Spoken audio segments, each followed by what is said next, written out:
I handle extraterrestrial objects at NASA. Up until now, I've been analyzing various rocks and materials from space, with my next big project being analyzing soil samples from Mars. Over the years, the excitement of handling items from space had worn off, and my job was simply reduced to a simple routine I had set up for examining and recording features of everything that was brought to my desk. Recently, I was given a smooth piece of metal that had apparently been found floating in orbit by the folks over at the ISS. When I first examined this hunk of metal, I was intrigued by its seemingly man-made shape, like it was deliberately created by someone and launched into space. It was no bigger than a small, sleek laptop charging brick and had smooth, rounded corners like pebbles in a river. It was an interesting find, and I was excited to examine this object. I was surprised that it being man-made wasn't ruled out, because there's a very low chance that this device was naturally created. I was turning it over in my gloved hands when I first realized that it had a small slit on the left side. My heart rate began to quicken. Slipping a piece of paper into the slit caused the entire drive to start morphing. The metal began to melt away like chocolate and molded into a different shape entirely. Now, there was a simple circular hole on the side that upon inspection seemed to be endless, as I only saw a dark pit no matter how hard I looked inside. I backed away from the device as I realized that I was working with technology so advanced it was way beyond our understanding of physics and chemistry itself. This needed to be taken up to the higher-ups immediately. Somehow, through the whole process of this getting out of space and onto my desk, no one had realized that this metal exterior had technological components inside. It also explained why this hadn't yet been taken away by shadowy government organizations. The device had stopped moving and lay still on my table as I stared at it. On one hand, I knew this was well beyond what I could deal with. On the other, a strange, deadly curiosity urged me to investigate it just a little further. Perhaps I could find out what it did. It took me hours to get beyond that development. Every time I pushed something through the hole in the side of the device, it would promptly begin to reshape again until the hole closed around the inserted object and matched exactly to its shape. It would then whir for a few moments, seeming like it was examining the object, and then spit it out completely with the metal reshaping back into the same original slit. I was getting more and more worried as time ticked. My face felt hot, and my hands clammy. I was about to call my boss and hand this over to the higher-ups before I got in trouble, when I got a crazy idea. After pushing through everything from pens to metal rods inside the hole, I decided to put a simple USB-A connected cable into the hole. It was a random idea, possibly inspired by the fact that the last thing I had in my drawer was that cable, and it was the only thing I hadn't put into the device. As soon as I put in the connector into the side of the device, it began to conform to its shape and whir once more. A loud beep filled my entire office. The machine didn't reject the cable, and instead kept it inside. My heart began to beat in anticipation as I plugged the cable into my personal laptop. I jumped when the laptop identified the device as a hard drive. It was simply named GSA Drive. I opened the drive, and inside, I found one file in a folder. The file was a simple PNG image which depicted the logo of GSA, and under it revealed what the acronym stood for: Global Space Agency. I didn't have time to ponder over the existence of this organization, and instead backed out of the image to click on the other folder, fueled by curiosity. It took me a moment to register the size of that folder. The entire folder was 6,000 petabytes. I quickly called my boss and explained what I had on me. He didn't seem to buy it, but he promised he'd come as soon as possible and take the device off of me. Somehow, the fact that I was about to lose this device made me want to dig in just a little further before I gave it back. I knew I was digging my grave, but an urge to know what was inside had overtaken me. I clicked back and quickly checked the hard drive's capacity. 10,000 petabytes. My stomach twisted into knots as I realized that this small hard drive had a capacity more than the modern internet. Only curiosity lured me in and enticed me. My want to explore this drive overtook the growing fear and anxiety that was building up in the back of my mind. I should have handed the drive to the higher-ups and let them deal with it. Much of the folders inside the main folder contained thousands and thousands of files that were all unrecognizable file types. My computer was unable to open or process any of them, and as far as I knew, these file formats did not exist. I found more images of various devices, vehicles, and weapons that seemed impossible to build and defied the laws of matter. However, I didn't have to look far to find a folder titled Hear Me. Inside, I found a document that details a disturbing and horrific notion. It explains the existence of the drive and why it's here. I'll play the audio here so you can hear it yourself. File name, message from 2299. I don't know who you are, or which timeline you exist in. I don't know what date it is for you, and I don't even know if you are human. As you can see, this is a desperate attempt at making contact. The past needs to know of our mistakes so they can be avoided. Throughout time, humankind has learned from history, but never from the future. This is, I guess, a learning opportunity to not go down the same path that we went.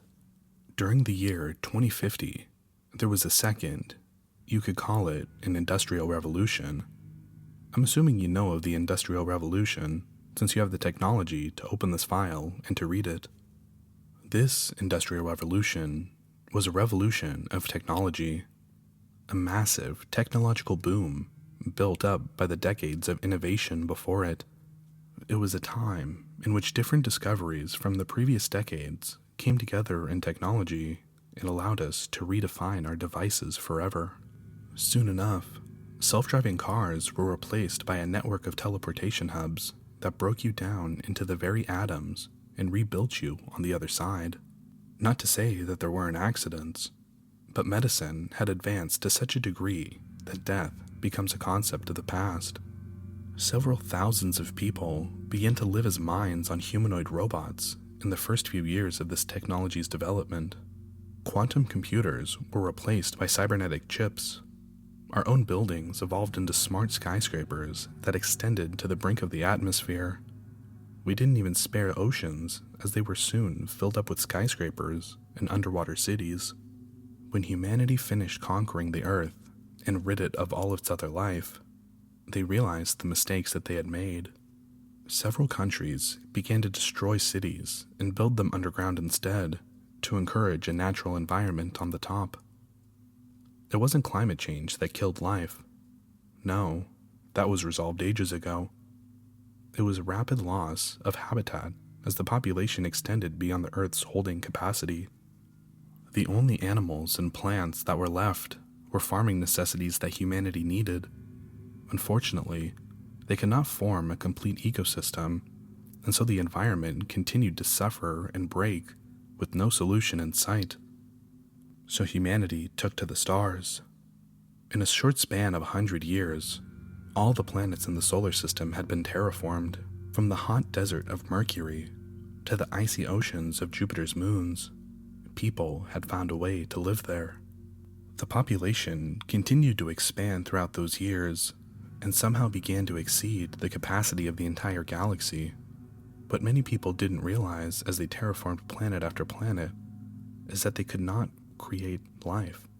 They could not build the environment that they had destroyed back on Earth. I was one of the few self-proclaimed space explorers, like the sea explorers back in the days Earth was Earth.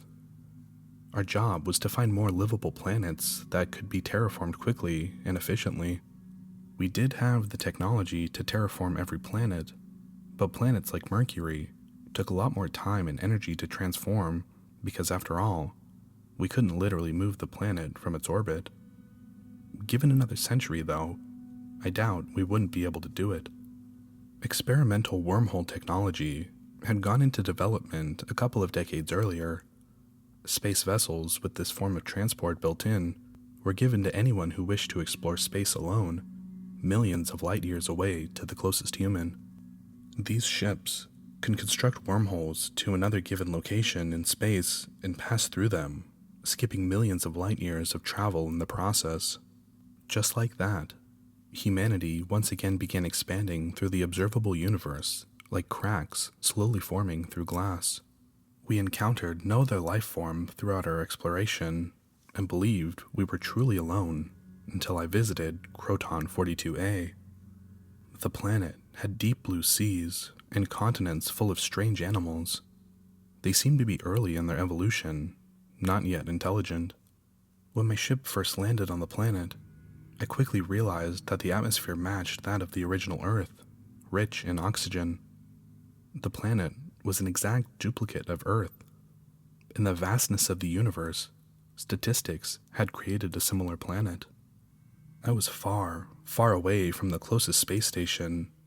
There was no way for me to communicate my find. I didn't explore the planet any further, careful not to disturb the environment and avoid any other possible intelligent life forms that I had not yet seen. Instead, I collected samples from the area that my ship had landed and promptly left, making sure I sterilized my entire spacesuit in the sterilization room.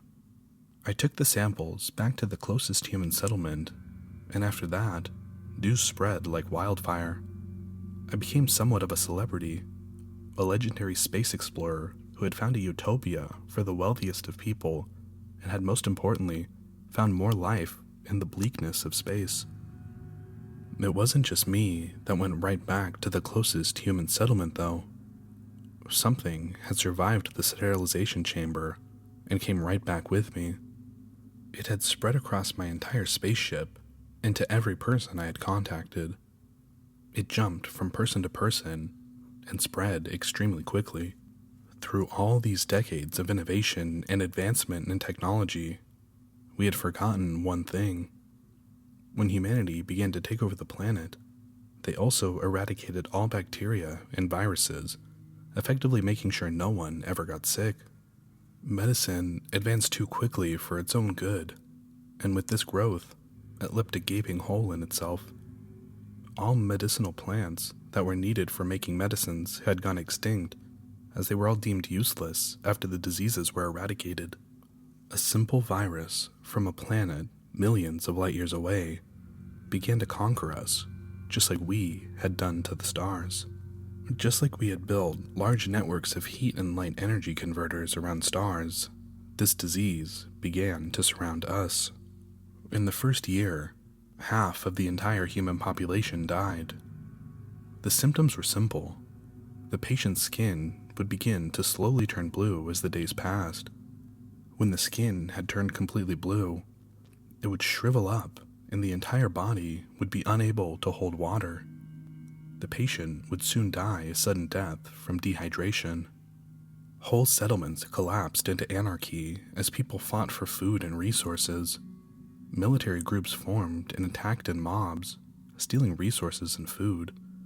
Wars erupted across the intergalactic utopia humanity had created for themselves and brought the buildings to the ground. Nothing could stop it from spreading. We didn't even know how it spread, with it seeming to spread through all ways possible. Scientists studying patients began to die, and there was just no way to study the virus without becoming infected yourself. The wealthiest of people began to buy out expensive spaceships to quarantine in, but were soon attacked as all order collapsed. For a short few months, the chaos and war lit up whole planets like fireworks in the sky. With our advanced weaponry, humans became desperate, animalistic versions of themselves, scrounging for supplies and food, all while carrying the virus and transmitting it everywhere. Throughout all of this, I remained alive. I didn't show a single symptom, and somehow the virus had just passed through me. I took my ship and moved away from major human settlements to protect myself, while still listening in to broadcasts and messages from everyone. I watched digitally as entire human settlements went empty and infrastructure began to decay. All our development over centuries began to just decay and fall back. The population shrunk until it was confined to just one planet, Earth. The only planet that had not recorded a case of the virus. A small government had protected the planet against all the intergalactic chaos. The people on Earth thought that that was the end of it, that they had somehow survived against all odds, and that it was up to them to rebuild the intergalactic empire that we had formed. The mystery case stomped on all those ambitions and eradicated the rest of the population. After days of not getting a single broadcast or message, I realized that I was possibly the last of my kind in the empty, hopeless vacuum of space. I visited the abandoned colonies, desperate to find a single human being other than myself, but all I found were the bodies that the virus had left in its wake. I have somehow not become infected yet. The virus had spared me, and at the same time, sentenced me to death in the loneliness of the stars. As this century ends and a new one starts, an entire era begins. An era without humanity. An era in which all our settlements will begin to collapse into dust until there is no mark of us left in the universe.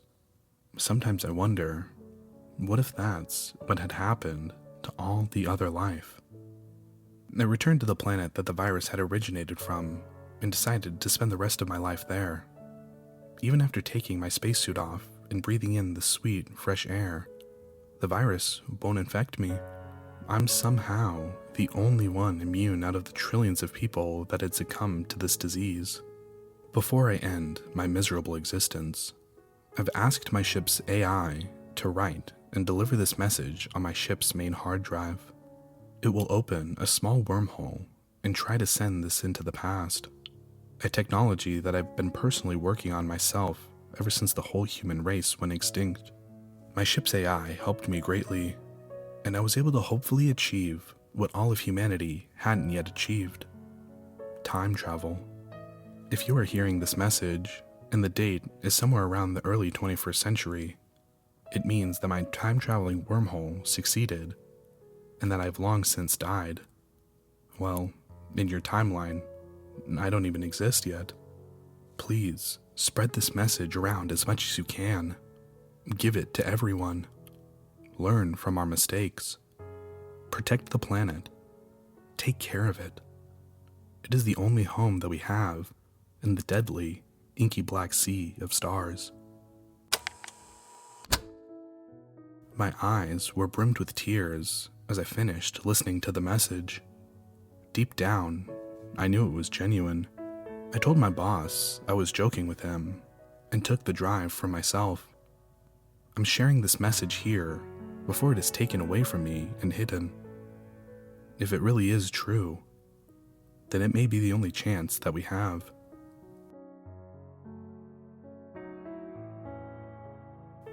Hey everyone, thanks for listening to tonight's story.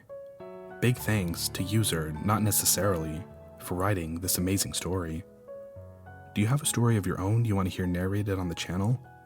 Send me an email. I'd love to work with you. Remember to like and subscribe if you liked the video, and thank you so much for supporting the channel. And as always, I'll see you in the next one. Good night.